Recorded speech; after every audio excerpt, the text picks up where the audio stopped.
I think you need. Oh, Hey guys, how we What's up? doing? So we'll give it a little time for people to pop in, but yeah, we're broadcasting live from one of my co-founders' house here in Madeira. It's like a McMansion over here, 2,700 square feet. I got lost, walking around this place, so big. Not like Bay Area size, right? Bay Area size, you're lucky to get 800 square feet. How you been, Paula? I've been all right. Yeah. Yeah. How about you? Yeah, trying to keep busy, in between gigs, hustling. So, Yeah. hey, JD. Hey, Jose.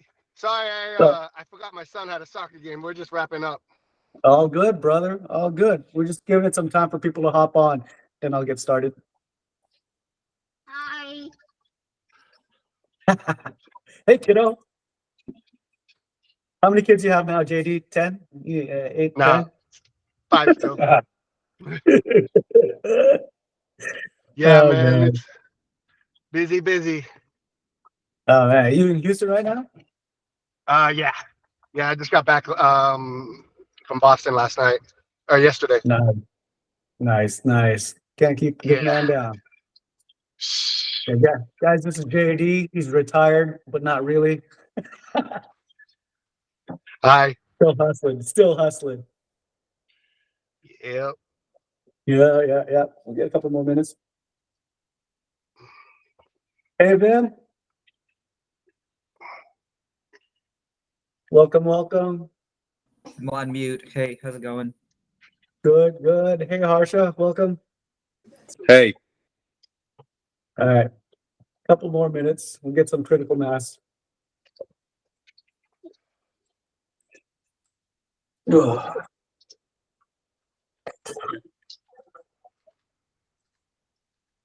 All right.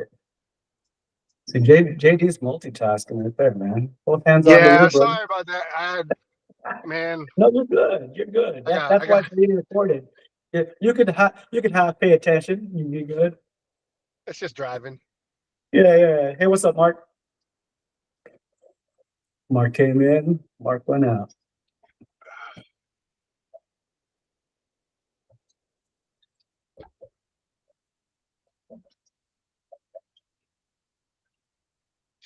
Okay. You've got a good set of people. Let me start sharing this out. yeah, my other half forgot about it. She's looking at me like, "What are you doing?" I'm on a call. She just looked at me and she goes, "What are you up to? Who is that?" I said, "That's your other half talking with your partially other half." All right, so let's get this over here. All right, you guys see this okay? Yes. Hey, Emmanuel, I'm just gonna pull over. All right, cool. All right, for those of you on the call, we all know each other. I think there may be a couple of people on here that don't know me, but just in case there's a couple folks on the call with 1 degree of separation, my name is Jose Bulatow. I'm the CEO of OfficeBnB. Just a little bit about me. I am an artist. I am a technologist. I'm a real estate investor. And so in real estate, I've been doing the real estate side hustle since I was a kid. Bought and sold over 18 properties in my spare time. Currently, out of those real estate properties, I have a portfolio of Airbnbs across Arizona, Texas, and Florida. Also a technologist. I've worked for 3 of the big companies in Silicon Valley. I've worked for Apple. I've worked for Hewlett Packard, and not too long ago, I was over at Adobe. And I'm also an artist. So, I'm a Filipino. You hand me a microphone, it's karaoke time. And, one of the guys, one of the guys that is with me right now actually used to play in our band when we were kids. So, say hi to Abe, co-founder over here in Madeira. So yeah, a little bit about us. But here's what I'm going to be sharing with you guys today. So it's a little different. It is actually trying to address a lot of current issues that we have now. from, vacant office space to, people currently being unemployed, or people that are looking for additional money, on a side hustle. I call it spare time for equity. And so basically one of the things, that startups have difficulty with is pulling together resources, pulling together people. And so I came up with the concept of why not have people use their spare time towards something that could bring something back. Invest your spare time. Because at the end of the day, if you have spare cycles and it's not making anything for you, there's an opportunity where it possibly could. Okay. And so what I got on bottom of there is empowering diverse talent and maximizing potential and minimizing risk. So those are the three components of this presentation. So a little bit of an intro to the concept. Spare time for equity. You guys are familiar with people investing money into startups. They'll They'll write a check for $1 million from a VC, hoping that a company is going to go up in value. Sometimes it does, sometimes it doesn't. The truth of the matter is 9 out of 10 businesses will fail in the first year. Not a surprising statistic, right? There's a lot of reasons why companies fail, but 9 out of 10 of them are going to choke. So the odds are stacked against us. The startup that I've got right now is called OfficeBnB. And the problem that it looks to address is taking a lot of the vacant office spaces that we have and utilizing that with short-term rentals, right? I'm taking the best components of Airbnb. I'm taking the best components of WeWork. And I'm taking a model like 24-hour fitness memberships. I'm stirring that together. And that is the concept of OfficeBnB. So and I don't want to spend too much time on that right now, but that's the company that we're looking to fund. We're going to spend most of the time over here showing how this plan works, how you could put your spare time to use and potentially get some returns on it. So last part on this is the importance of a diverse skill set and backgrounds. Listen, guys, I mean, when you start a company, you don't want 5 engineers. You don't want 5 salespeople. You want a mix of different talents, have everybody bring something to the table so that the startup is well-rounded and balanced. Because if it's too one-dimensional, it's going to struggle. It's going to fail. Okay. So the problem statement is startups really have a hard time, pulling people together, recruiting people. It's hard to find founders. It's hard to find people to work for you, especially when the startup value, when it's, getting started, is 0. So there's no money. It's just ideas on a slide deck, and that's it. Convincing people to join is really difficult. So that's a challenge faced by a lot of startups, especially in the recruiting area. And so there's a need for innovation to get this talent together. Every one of you has a valuable skill set. Every one of you has a background, something that you're good at. You have a superpower. And, this isn't supposed to replace your full-time gig. This isn't meant to replace, your regular search for work. This is just meant to do part-time. So you're still going to need for people to, if I have a main gig, I got to put a roof over our heads. I got to put food on a table. I got to put clothes on the kids' back. This is not meant to take any of that away. This is meant to take spare cycles that you have, take that skill set that you have and put it to use, right? You're investing your time, much like investing in your time into a college. You're in college, you're not getting paid, but the time you put into it could be paying dividends later on. So similar concept. Risk associated with traditional equity investment for individuals. All right. Take the concept of Luminar Technologies, company I was at, Harsh and I were over there. Imagine being the VC that writes a check for $1 million when the company launches. It's at $15 a share. It jumps from $15 a share to $40 a share. Oh, everybody's freaking winning. Now imagine that ride down from $15 a share to $1 a share. That happened. That happened to us. There was a 20% layoff. I was part of it. And, the company had to make hard decisions. But imagine being that VC, watching it pop up and watching it drop straight down. That's a lot of risk. So what if there was a way to invest like that as an individual, but taking the risk element out? Okay. So the solution, spare time for equity. Give me your spare cycles. Give me your superpowers. Let me know what you're good at. You want to, and give me I'll give you the flexibility to work when and where you want. I don't need a commitment. I don't need 100% commitment. I'm not going to tell you when to work and when not to work. You tell me when you have spare time. You tell me when you have spare cycles. And if I have some projects available that you are interested in, it doesn't even have to be a match for match. It could be something that, you want to try out. Say, hey, Jose, I do sales all day. I'd like to try IT. Sure. Hey, I do IT. I want to get involved in some marketing stuff or engineering stuff. Sure. You let me know. But as we start growing the participants on this program, we're going to have a pretty good set of skill sets and resources at our disposal for this one project. And that's it. That's the goal, is you get that flexibility in there. You get to participate at something that's ground level. So how's it going to work? Right? So after this call, if you're still interested, you let me know what your hourly rate is. Your time's money. Right now, your spare time isn't making any money, but it could.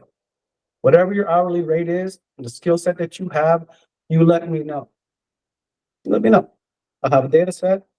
I have what people are interested in. I have, information on what they want to do, and I also have information on what you want to charge. It'd be like Uber, except you're not driving a car. You call me from home. You're meeting me at meetings. Whatever it is, you turn that flag on. Clock's running. When you're done, when you got your regular day gig, clock off. As flexible as you can make it. The projects that you want to work on, we'll have a lot of projects. As the company scales, there's going to be a lot of projects that if you're interested in, you let me know. But primarily, any given company has two main functions. You're building product or you're selling product. And so initially, that's going to be the focus, is we want to have the website built up, have everything, wired up properly in the back. And we need people to sell it. We need people to talk to the people, get memberships, and find hosts to sign up. Because those are the two functions that we need to get off the ground in order to show potential VCs that we have legs. Right? So initially, it's going to be around there, but that doesn't mean there's not going to be space for HR, for accounting, for all the other parts of a business. There will be, but initially the focus is going to be there. Okay. Time spent is tracked and converted into equity. So right now, until everything gets better, everything's done on spreadsheet. There's no need to get fancy. So we'll keep track of everybody's time, what their time is worth, how much they've allocated towards projects, and that's how that's tallied up. So that's money in the bank. This next part, equity converts to shares at a predetermined milestone. Now, I don't know how many people on the call have ever been part of a startup or knows how safes work. But this concept is loosely built on a safe, which is called a simple agreement for future equity. It's something Y Combinator uses. It's something a lot of startups use to capitalize their company. But here's the scenario: is with a person investing money, say they invest $1 million. In the future, if the company is valued at 10 million for a funding round, then that converts into equity. Now, 1 million out of a $10 million valuation, that investor owns 10% of the company. All right. So that's how that works. Now, instead of a VC investing that chunk of money or a 10% portion of the company, you as an individual, you would have amassed, I don't know, 10, 20, 50 grand worth of time into the company, providing your skill sets, right? And so when you do that, now you go, okay, at that conversion rate, once you hit that point where we value the company through a funding round, whatever you put in, 100K worth of your time and effort converts into equity. Now that's money. And you have the option at that point to say, Jose, we did it. You got your company off the ground. We got some capitalization. You have the choice right then and there to cash your money out. Say, okay, I'm cashing out 100K. Boom, done. Or you could let it run. Now, we don't know if it's gonna get bigger, stay the same, or drop.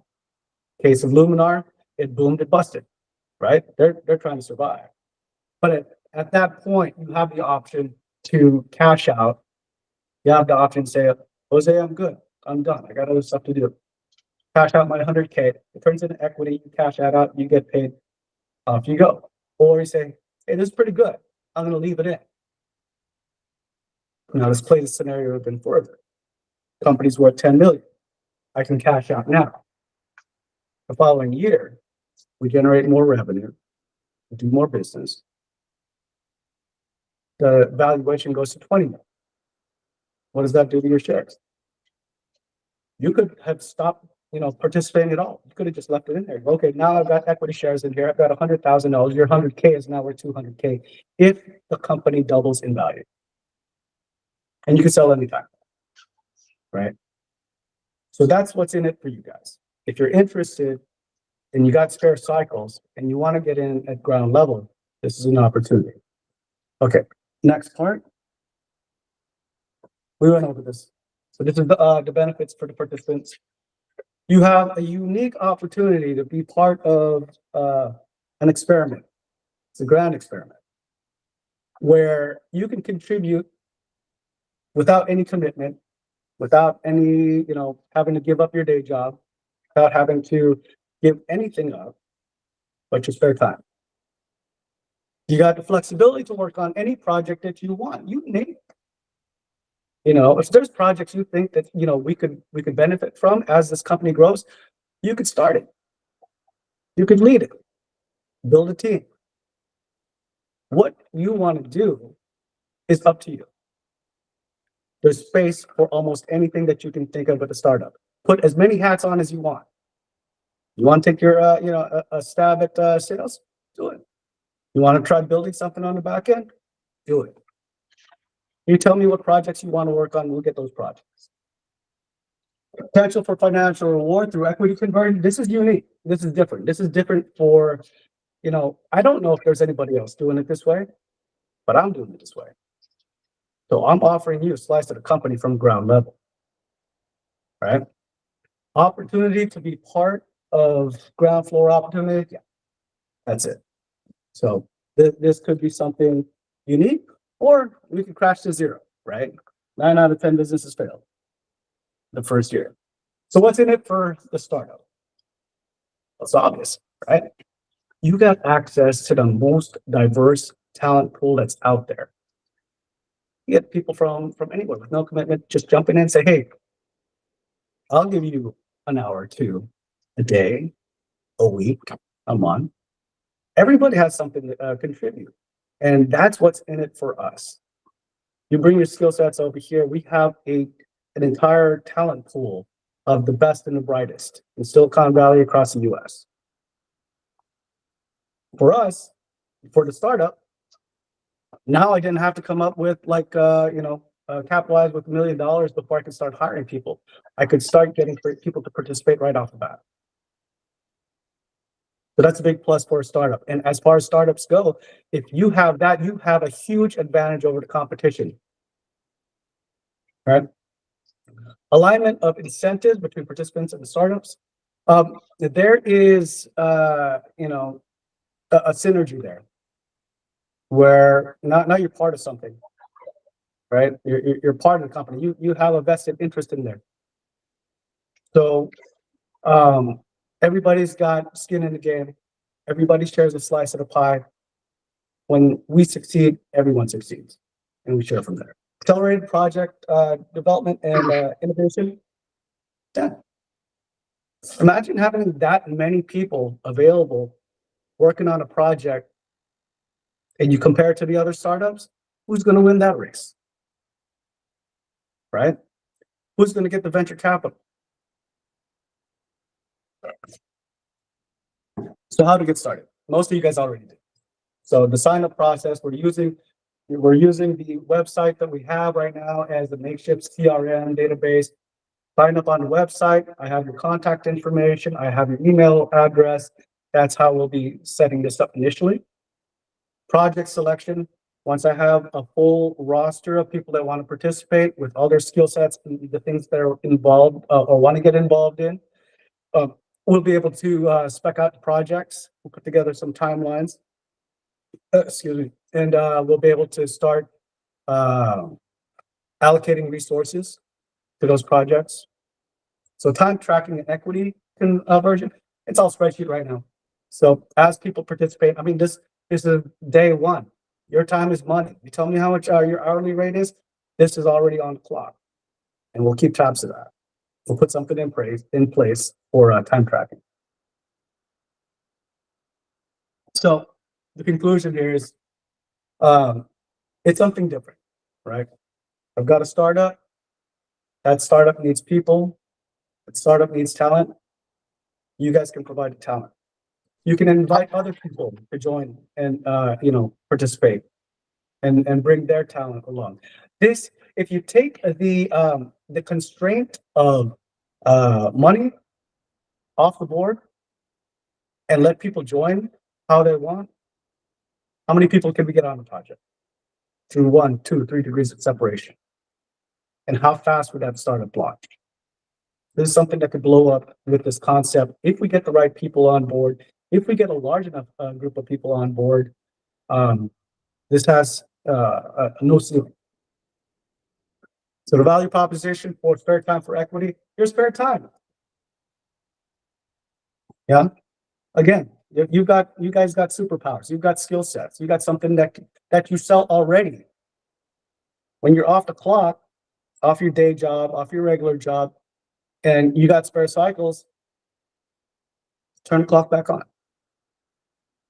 Work when you want, how you want, for the projects you want. And so I encourage you, if you're interested in this, if you know people that are interested in this, let's build this company. Let's get people together, show you what I'm planning on, and I'm not going too much into the actual OfficeBnB one right now to get this concept across, but let's build a team. Let's put those skill sets to use where it wouldn't be otherwise, and give you the potential of a 1x, 5x, 10x return on your time, because that time is money. So that's my pitch, guys. What do you think? Questions? We'll open it up for it. Yep. Comments and questions? I have a So question. what do you think? Oh. Go ahead. Hey, so if I have a staff already and I want them to help me on my side of I guess time, Yeah.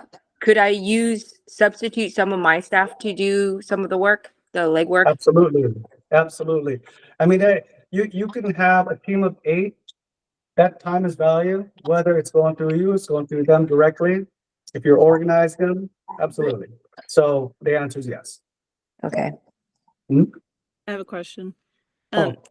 How does equity work? So like Hmm. in terms of like, is there a set limit? Is there a limit of the number of people that can cash in on the equity? You know what I mean? I have no cap. So it will, anybody that's interested in participating, it has a skill set, and we agree on the hourly rate, because I mean, it's not cash up front. It's monopoly money up front, right? And so your spare time for monopoly money, that can turn into real money. Okay. As many people as the want to participate, it's open. The more people that we have, the faster this company gets off the ground, and the faster we get capitalized. And again, that's that milestone, guys. The milestone is the minute we have a Series A funding that some VC cuts a big enough check, boom, your time is real. You go from monopoly money to real money, and you have the option. Do I cash out now? Do I let it ride? Yeah. So yeah, no cap. Okay. So if you know people, send them our way, Paula. I mean, I'm recording this, so I'll share the recording with you guys if you want to play it back or if you know people that are interested.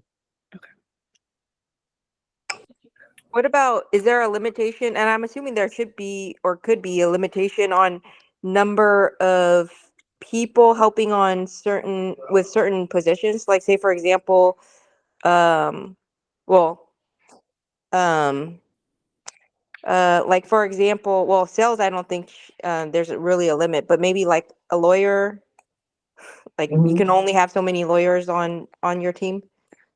It's on demand, right? It's very fluid, And it's on demand. So basically, if the project says I need one lawyer, there's your cap, right? If it's something that can be done with one lawyer, you do it with one lawyer. If the project involves or could require 5 and you only have 1, let's hunt around for more. But it's going to be driven by the state of the company at the time it's, at whatever time you'll have a number of projects that are being run in parallel concurrently. The projects will determine the size of the staff needed. In that case, would there be like seniority? Like say there was a lawyer helping out and then 5 months later there's 3 more. Would that original one get the seniority, like get that position, or how would that work? In seniority, that's open for discussion. Because the nature of the role is fluid, because people are only given in part-time.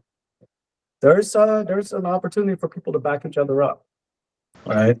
Gotcha. So I Jose, think the more hours you put in, the more hours you put in, the more equity you'll have. So that in the sense of seniority that way, I think that'll help. That's a good point. So the time in that you put in, that's the seniority. So now you've got like 10K, 20K worth of monopoly money, funny digital currency sitting in the bank versus somebody coming in. Yeah, that's the seniority. The amount of time that you put in really is the seniority. Is the entity already formed? Still working on it. So Abe is on that duty. He's going to be setting up a meeting with LegalZoom. We will be formalizing an LLC. We're going to be throwing some money into it and opening up a bank account. Once we have that, then we can wire in the payment portion of the website.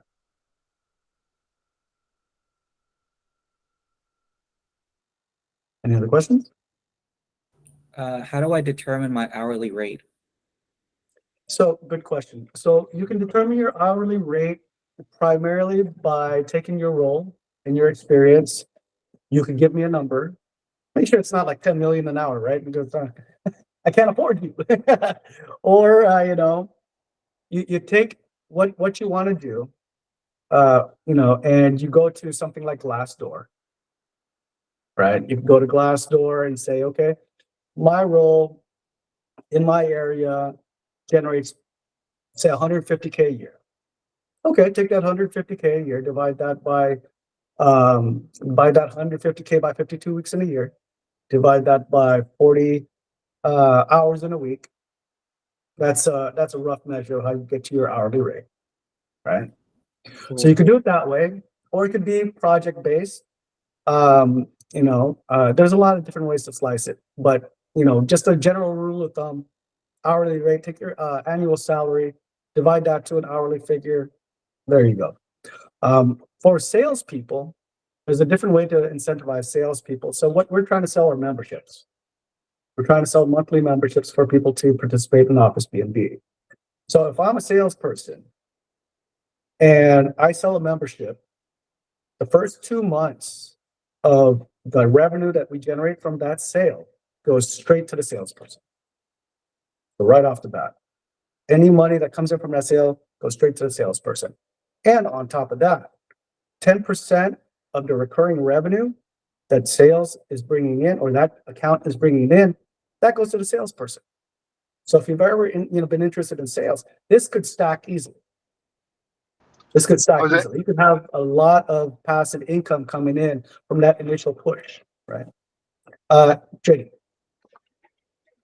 would that income, extra income for sales, would that convert to the equity the same way? Yeah, it's initially it's still converting into the internet funny money because the goal is to get the startup to capitalization, to that Series A or that IPO, right? So we're gonna have to take every dollar that's coming in, and we're gonna put that towards advertising, all the non personnel expenses that a company has. Any dollars that are coming in is going right back into the company to accelerate its growth. So even if you're in sales and you close those deals, that is okay.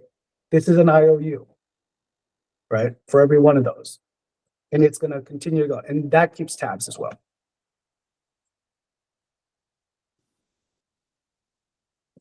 Are there going to be any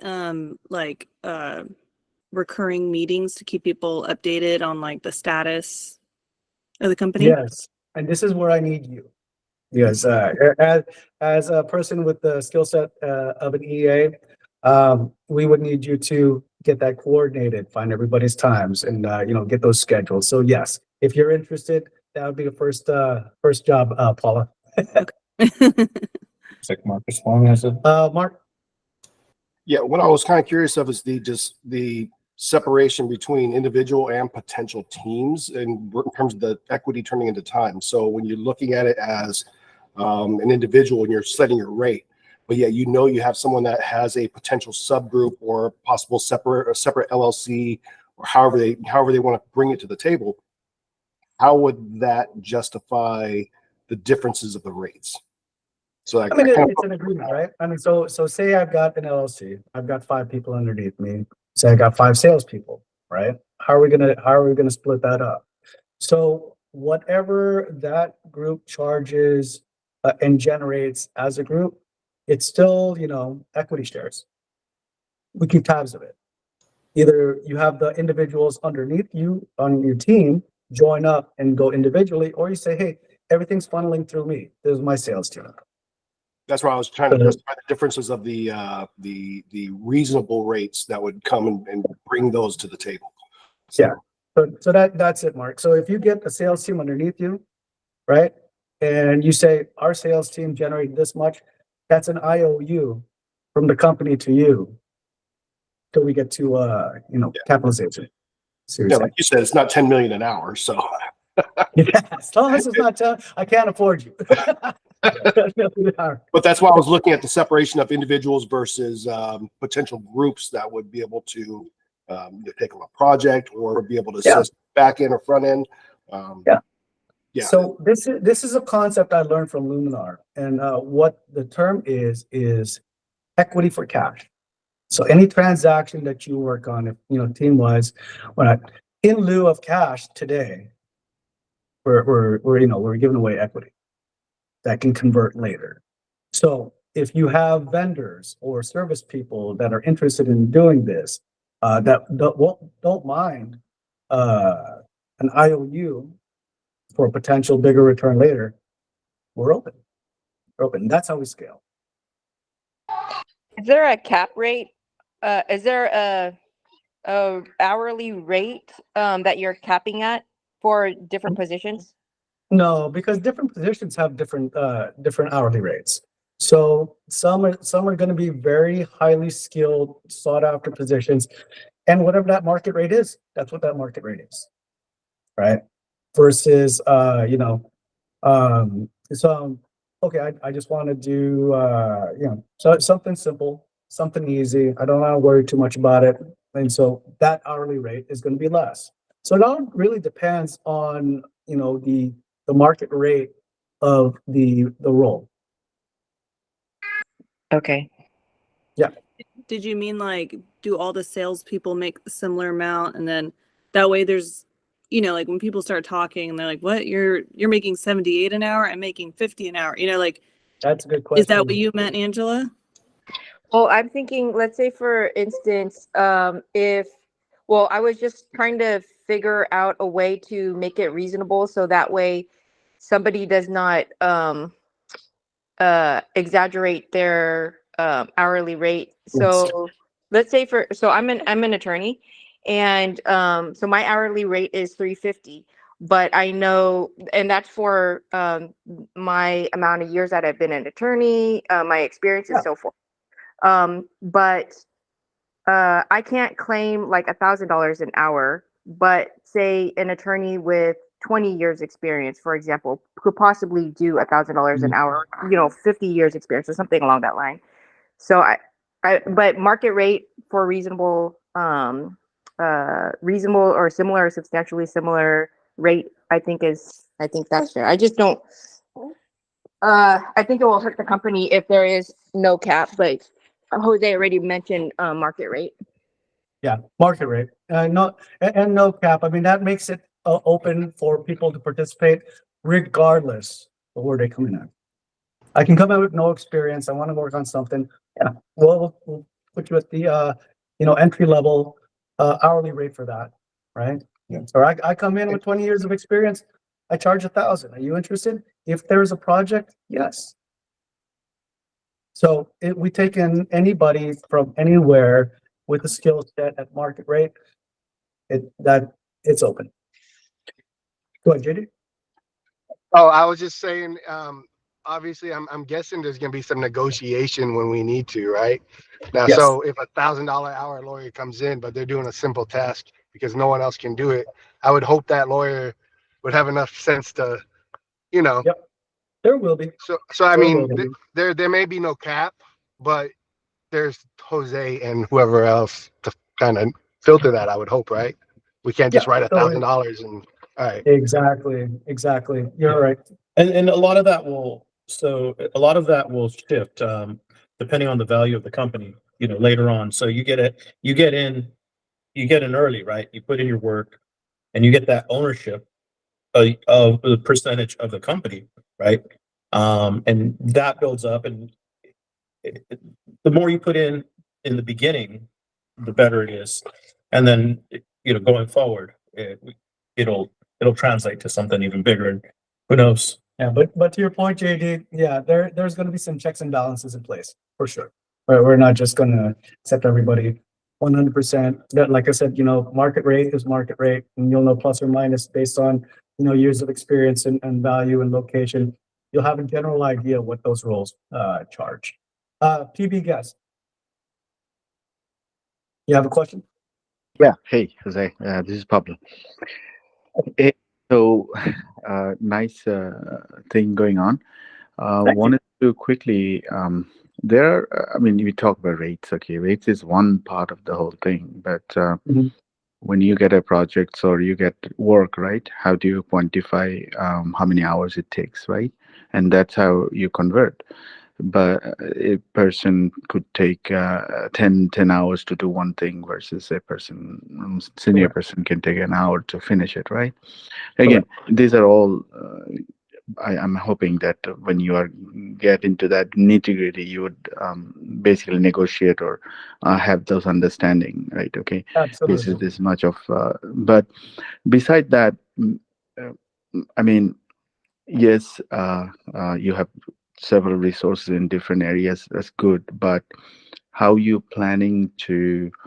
I mean, what is the product that you are trying to get here? I mean, if I understand with your presentation, you have let's say people signing up for their vacant office places to rent, right? Is that the idea, or Yeah, can you that's the explain a little bit what is your Mhm. product or IP?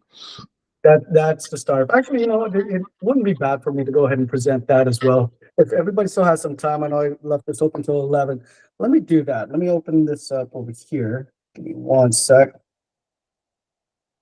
And I should be able to.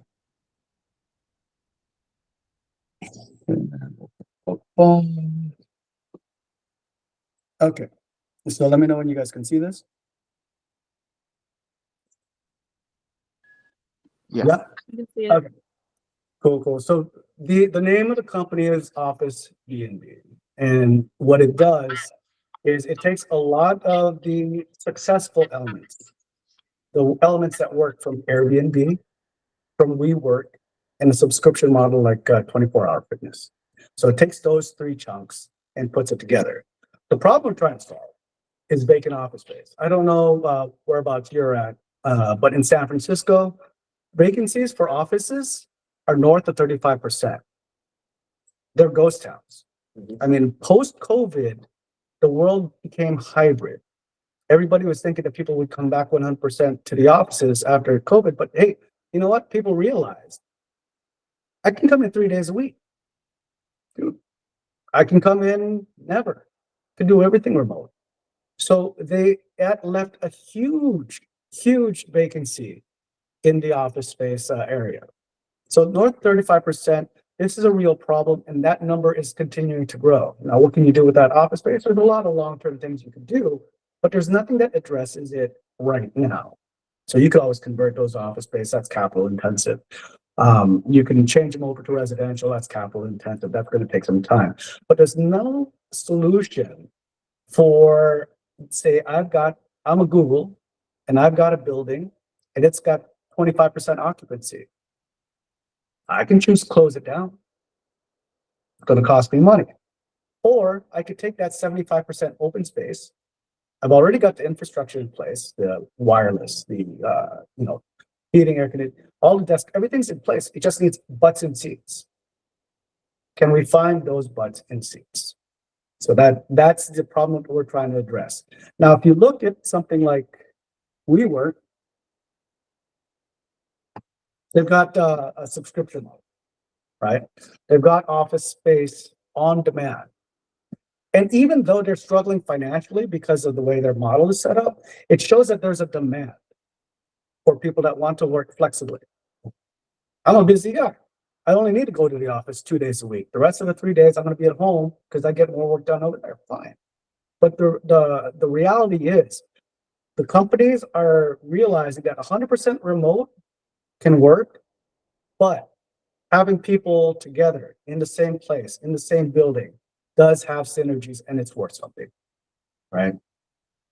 So that's it. I mean, the world has become hybrid. The world has become partially remote, and there isn't a clear solution to solve that, but this might. And so we offer that. We offer, okay, you got vacant office space, you got, 100 spare seats. Let me see if I can find people to put in there. And you put them on a subscription model. If it was as easy as a 24-hour fitness to bring my startup, my team together to work at a company with similar experiences, wouldn't you? Look, from a small and medium-sized company perspective, I don't have to put that capital into the building if I'm a startup. I don't have to do all that. If I'm a small, medium business and somebody else, a larger company, has extra space, why not? It's basically taking that extra space, that office space, and improving the utilization of it. You're making the space more efficient. And maybe that gets you through the slow parts until you get back to, hey, now we're growing again. And then you take all these short time folks and you go, all right, guys, there's the door. We're staffing up. The company's growing again. So it gives the host that ability. Go ahead, PD. Yeah, I mean, I get the idea. You're basically trying to, they will enroll for your subscription or something to lend out whoever wants that space, right? Yeah. But it comes with its inherent problems also, right? In terms of you giving office space, there's security aspects of it, there's connectivity aspects that you already talked. Yes. I mean, you're in IT, you know what exactly I'm talking about. Yes. So Exactly. so I mean, those are the background that you basically will be providing to support it, right? In terms of That's right. how easy you can book it and come and join, right? But That's right. when you talk about subscription, or even somebody wants use the space for a meeting or something, right? I'm guessing that your platform will have those options and stuff that you would be building in, right? That's Correct. the plan. Yeah, so not only do you have the membership, which is the main thing we're trying to push, because what that does, if you have a monthly membership, that's annual recurring revenue. It's easier to sell to VCs. But there are events. Like one of our co-founders, Rob Singh, he said there's a huge demand for event space. And so weddings, right? Weddings, conferences, I need it just for a day, 2 days.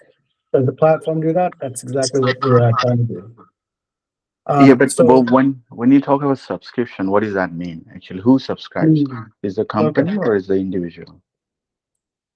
it could be both. You know, we're taking a playbook out or a page out of WeWork's playbook. And what WeWork does is they can rent per hour, per day, per month. Now, we want to incentivize people to do the monthly thing. But yeah, it's a subscription, much like 24-hour fitness, where I've got a subscription now. I can go into any participating OfficeBnB for a similar experience. Right. Got it. Okay, I see. Mhm. Okay, Yeah. thanks.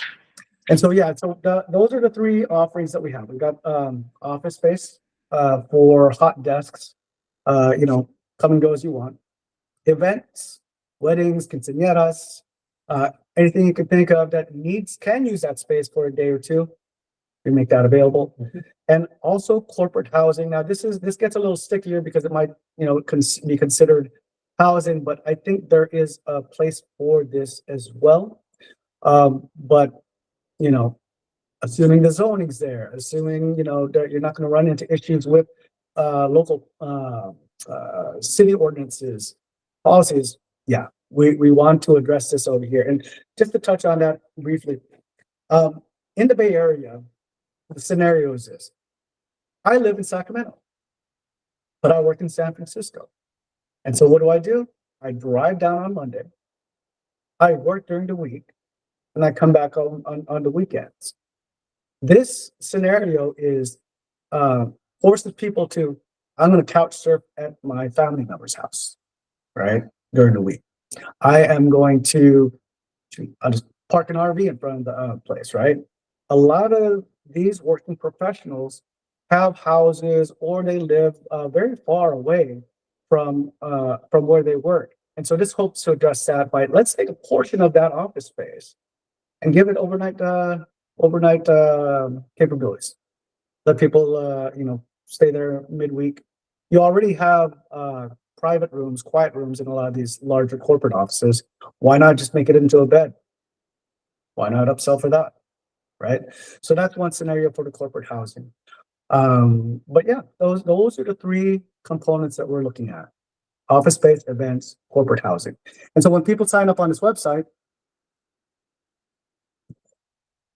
they can list their property, or they can start searching. And again, there's no listings right now because the company is just getting started. But imagine having this filled with available spaces. And then you go in, you say, okay, well, I'm looking for event space. I'm looking for a hot desk. I'm looking for a place that will provide housing so that I don't have to drive back and forth to Sacramento on the weekends or every day. Ooh, what is that? That's a base. Anyways, but yeah, so that's the idea, guys. Any questions? Are we gonna need to sign any like NDA, consulting doc, like equity agreement? Would this happen after negotiation and coming on board? Yeah, once we have a legal person on the team, we'll ask them. But right now, I don't really think there's a need to do it. It's still relatively new. This is something that is still forming as we speak. So initially, I don't think so. I think we'll be okay. So like email for now, because I know email can count for now. Yeah, Yeah. it'll all be email. And again, you know, the people that are interested after this call, let me know and I'll set up individual time to chat with you, to go over your skill set, where you could potentially fit in the startup and find out what your hourly rate is. Okay. Any other questions? So I have one. Zay. Yeah. So I mean, you've been to industry for long, right? Anybody could come up. I mean, from whatever you said right now, because you you already opened up in your LinkedIn also. So anybody Mhm. would come up with the same idea, Oh, right? This absolutely. is to copy easily. So what Absolutely. separates you from others in that regard? So you're asking about the moat, right? Mm. Yeah. So here's the thing. I'm the moat. I'm the moat. So what do I mean by that? I got three things. One, 3 decades in troubleshooting the most technical issues for companies like Apple, Hewlett Packard, Adobe. A lot of that problem solving, a lot of that figuring things out, getting root cause analysis. I got 3 decades of that. And so I'm taking all that problem solving skill set and experience and focusing it on a business. So a little transition. Number two, customer service. So one of the things I do right now is I'm in executive support. And so throughout my career, it's always been help desk oriented, right? It's always been white glove service. And so that skill set is huge if you want to make a 5-star experience, not just for Airbnbs, but for the people that are participating in this program, the business to business, that's it, right? So 5-star experience, we're gonna set the customer as our North Star, and we will make sure that they have the best experience relative to our competitors. And so you got the problem solving, you got the customer experience. The last component is the technology. Listen, guys. So on that whole technology curve, as a technologist, I see the latest and greatest technology come down the pipe. AI, machine learning, large language models, right? Imagine being on the forefront of that technology and utilizing it for your business. Automate everything through Zapier. Do all those automations from the lead generation to sending mail out. Um, if you have a technologist at the forefront of that, or a team of technologists like Abe on the forefront of that, that sets us apart from the competition. So that really is the moat. It's the experience of the leadership in what they've done in the past 3 decades that will set us apart from everybody else. Nobody's thinking like this. Nobody's expanding companies like this. And I have a diverse background in the problem solving, the customer service for white glove, and the technology piece that will leave the rest in the dust. So, Yeah, and I've got 25 years of engineering experience at Silicon Valley. I've seen it all. So if you guys want to join our team, you guys can be part of this. It's a really exciting venture. It really is. And who's to say that someone can't come up with something better? It's what you built, and I really have a lot of faith in this idea, this company. And you guys are welcome to join us.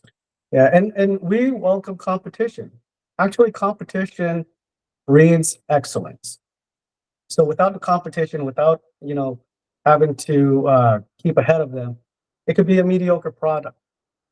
But this is something that anybody can do. Anybody can start a business. Anybody can replicate a product. This isn't R&D. We're taking components from people that have been there. Airbnb, right? Look, what separates them? We're taking components from them. We're taking components from WeWork. We're taking components from 24-hour fitness and mixing it all up into a startup.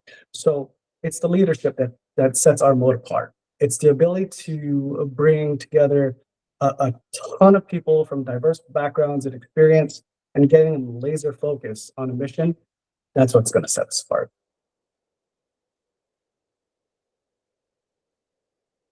Yep. Any other questions? Have you identified any competitors that are similar? I know WeWork was mentioned a few times, but Yes. is There there? are. There Okay. are. So the two competitors, Vim, right now in this space that are doing it today, if you guys look them up, one's called Liquid Space, the other one's called Pure Space.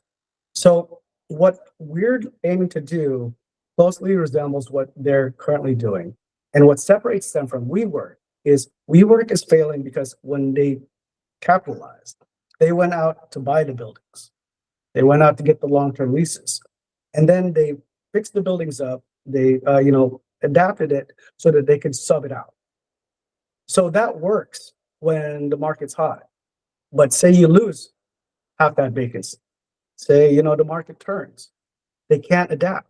They can't adjust. They're stuck holding the bill to make those monthly payments on these large buildings, on these leases. And that's where we are separate.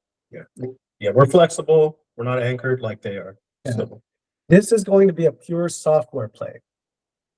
We're going to create a rental marketplace, just like Airbnb, and not own a single house, not own a single building, but we're going to connect the people that have the buildings with the people that want to be in the buildings. And so a pure marketplace like that doesn't require a lot of capital and doesn't require a lot to expand. So if it catches on, if this catches on and it starts to scale, it can easily scale across the US quickly. And once you prove it in one area and you start scaling across the US, then the borders don't matter. Maybe it's something we could replicate over in different countries with different styles, because I know that happens a lot, especially like Airbnb and Uber. So the goal is to prove it here in the US. The goal is to prove it in our locale. And if it works, expand. So yeah, go back to your point, Bill. Take a look at Pure Space and Liquid Space. Those are the two very similar competitors. PD? Thanks, looking it up. Okay, yeah, PD? Hey, so thanks. I mean, this is good and all. Think about this in Airbnb perspective, right? They have Yeah. these services that they wanted to make sure when you are into that vicinity, it's all tip top, right? So there are the individuals are taking care of that. I mean, this Yes. is part of their agreement, right? You have to have certain degree of maintenance done before somebody walks in. So Yes. similarly, whoever subscribes, I'm thinking in the office space perspective, they basically take that ownership to do that piece, right? Yes.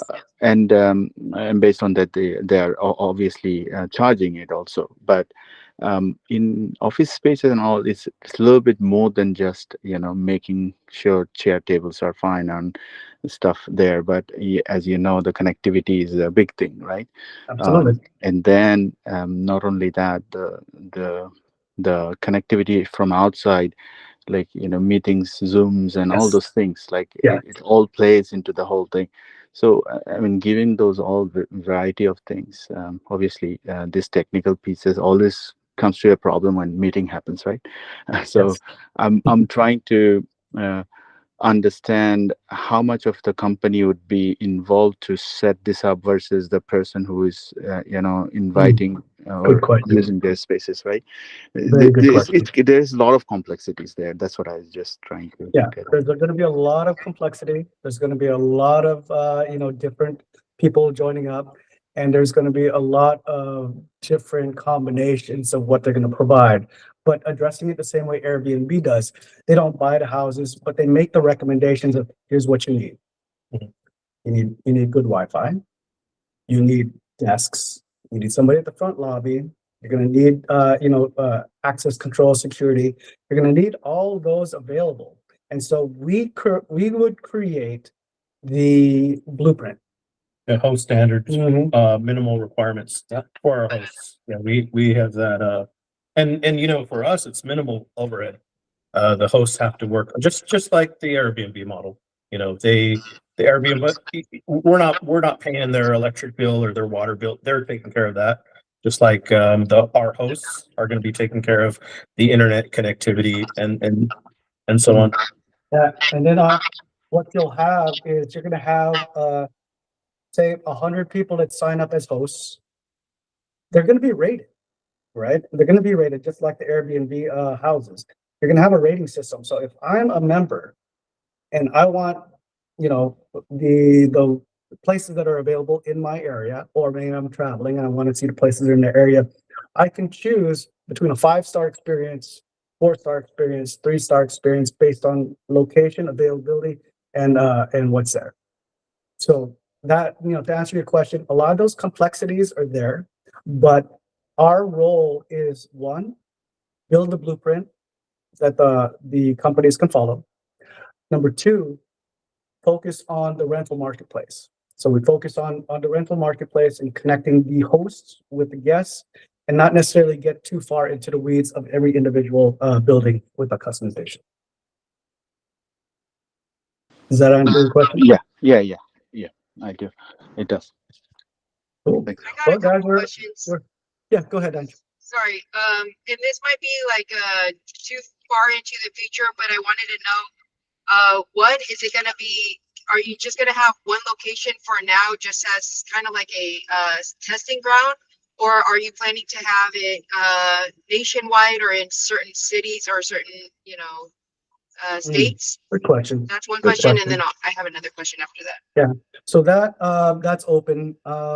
Obviously the cities that are struggling the most with the highest vacancy rates, those are our targets, right? The San Franciscos of the world, the New Yorks of the world, yep.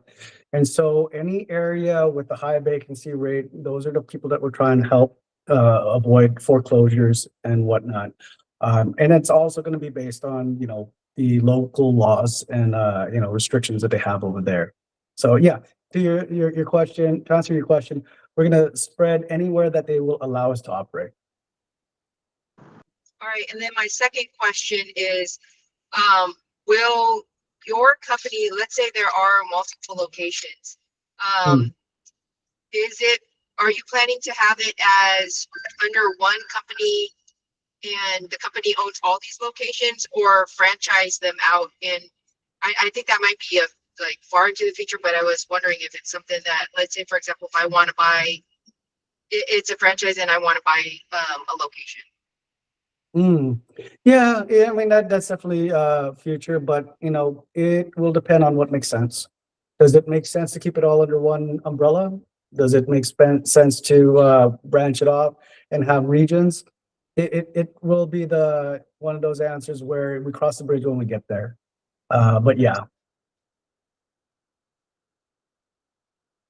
Cool. Listen, guys, we're at the top of the hour. Thank you all for joining. I appreciate all of you. Hopefully, it's been an informative call for you and that you're interested. If you are interested, reply back, send me an email. You know where to find me, and I will schedule time. Paula and I will schedule time with you guys all before you go. All right. Talk to you later.